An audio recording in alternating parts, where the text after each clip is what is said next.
Hello, thank you for joining me.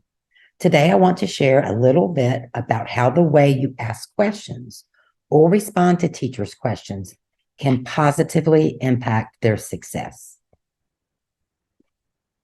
We will focus on the three stances and what they each mean. We will discuss the flexibility that must be maintained during movement between the stances.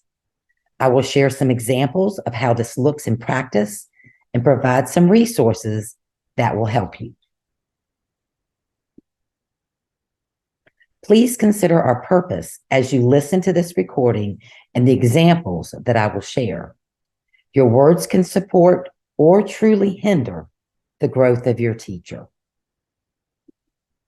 So let's look at the stances. Each of these stances should be used in a very specific situation. For example, coaching should occur when your beginning teacher has some knowledge and background about what you are discussing. Your questions should be crafted to push the teacher to discuss connections, experience, and next steps they may be considering. In the collaborating stance, your beginning teacher may have some knowledge, but is hesitant in moving forward and may need you to work with them through making the connections and creating next steps. Finally, the consulting stance will be used when the beginning teacher does not have any frame of reference for the content you're discussing and will need you to take the lead. Let's look at some examples of language for each of these stances. Notice with the coaching examples, each of these stems requires the beginning teacher to make decisions and connections.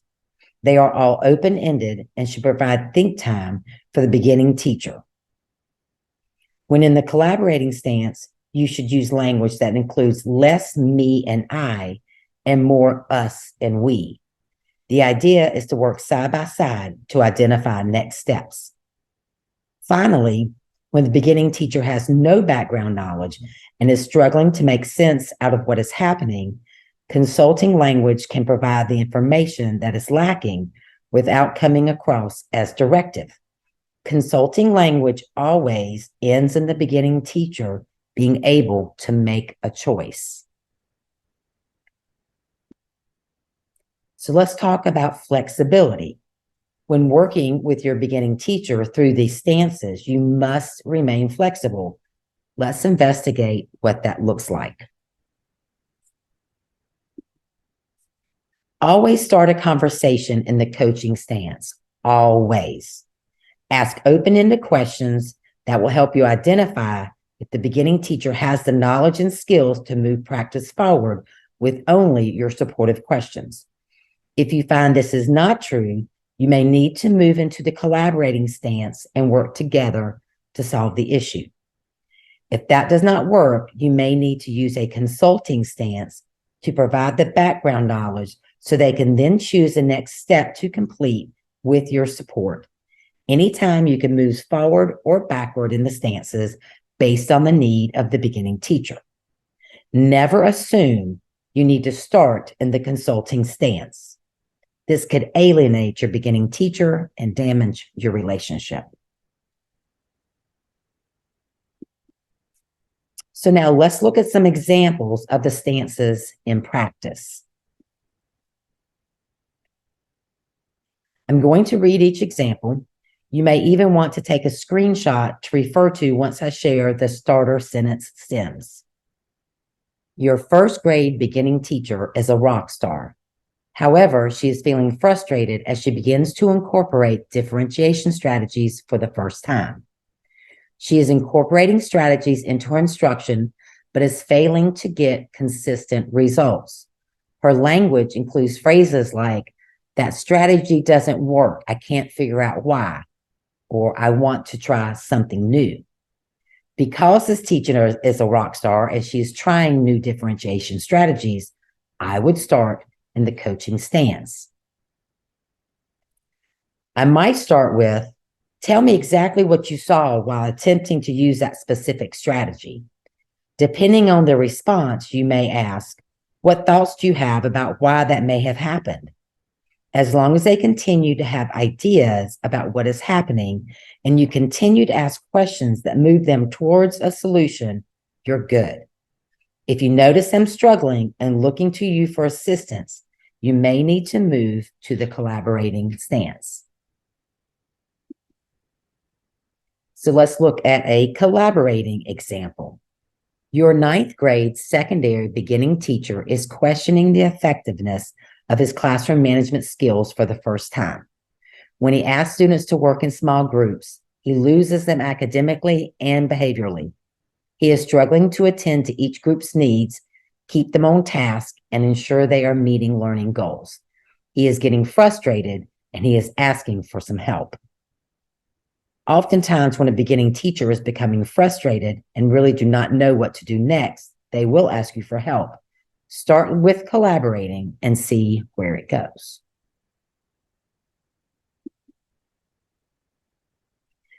Saying things like, let's work together, or offering to co-teach a lesson may be a great option at this point. Brainstorming is a simple way to identify options together without putting your beginning teacher through undue stress.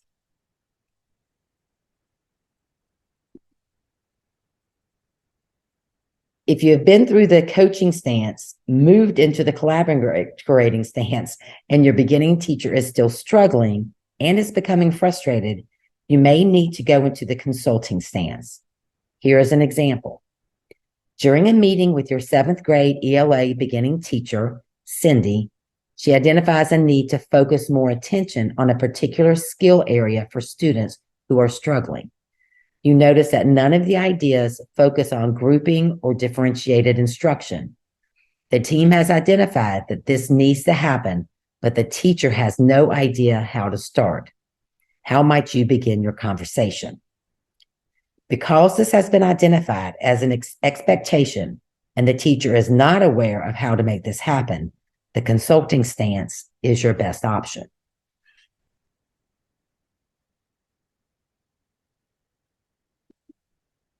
Your response could begin like any of these. Notice you are sharing content, but not telling them what they must do. The last quote lists a few options which will allow your beginning teacher to choose one and feel ownership in next steps.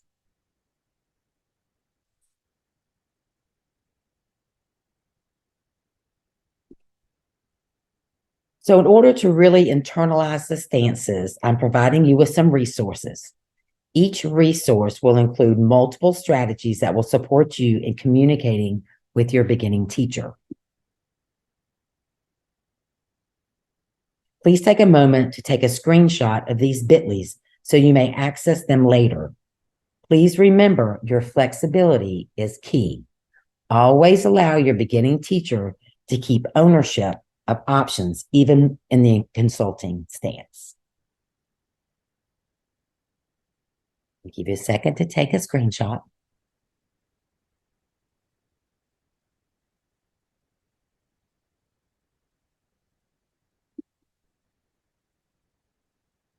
If you have any additional mentoring needs, feel free to contact Dr. Amy Wagner with her email there on the screen.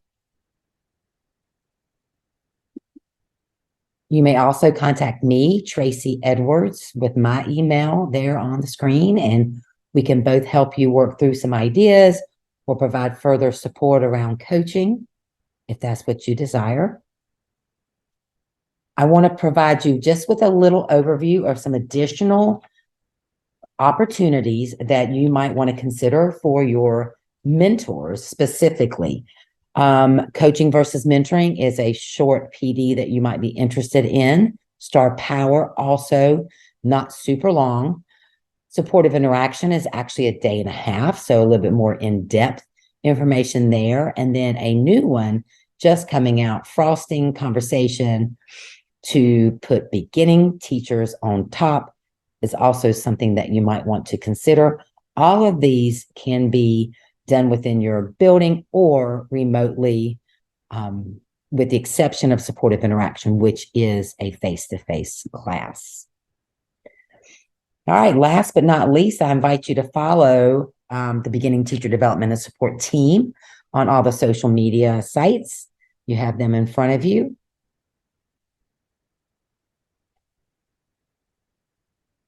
Thanks for joining us, and I hope that you have a great rest of your day.